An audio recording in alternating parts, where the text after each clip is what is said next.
तुमच्या घरात जर छोटं बाळ असेल तर तुम्ही मच्छर अगरबत्ती गुड नाईट लावू नका, हे बाळासाठी हानिकारक ठरेल. कारण माझ्यासोबतही तसंच झालेलं आहे. काय ते मी पुढे सांगते. ते आधी इकडे बघा, आमच्या नणंदबाई आलेल्या. मग आम्ही मस्त असं मार्केटला जायचं ठरवलं होतं, कारण आम्ही पाठी संडे मार्केटला गेलं नव्हतं, म्हणून आम्ही ट्यूजडे मार्केटला जाणार होतो. त्यासाठी त्या आलेल्या. मी ट्यूजडे मार्केट काय मोठं भरत नाही, एकदम छोटासाच भरतो.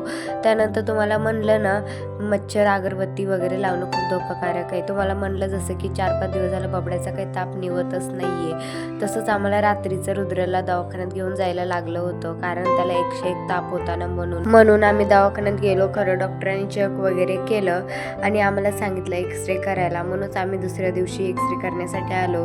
एक्सरेसाठी नंबर वगैरे लावला. 1 तास टाईम होता, म्हणून आम्ही आलो आमच्या दुसऱ्या नणंदबाईकडं. म्हणलं थोडंसं तिथं तरी जाऊन टाईमपास करावं. तर माझ्या बबड्याची इथं मस्त त्याला थोडंसं बरं वाटत होतं. तो खेळत होता, छान इटल करून दाखवत होता. पण माझ्या बाळाला बरं नसूनही खूप अंगावर काढतो माझा रुद्र. एकदम क्यूटली, एकदम हॅपीली ते असं दाखवत नाही की माझं दुखत आहे म्हणून. रिपोर्टमध्ये काय येतं वगैरे काय सांगतं डॉक्टर ते पाहण्यासाठी व्हिडिओला सबस्क्राईब, लाईक, शेअर करा नक्की.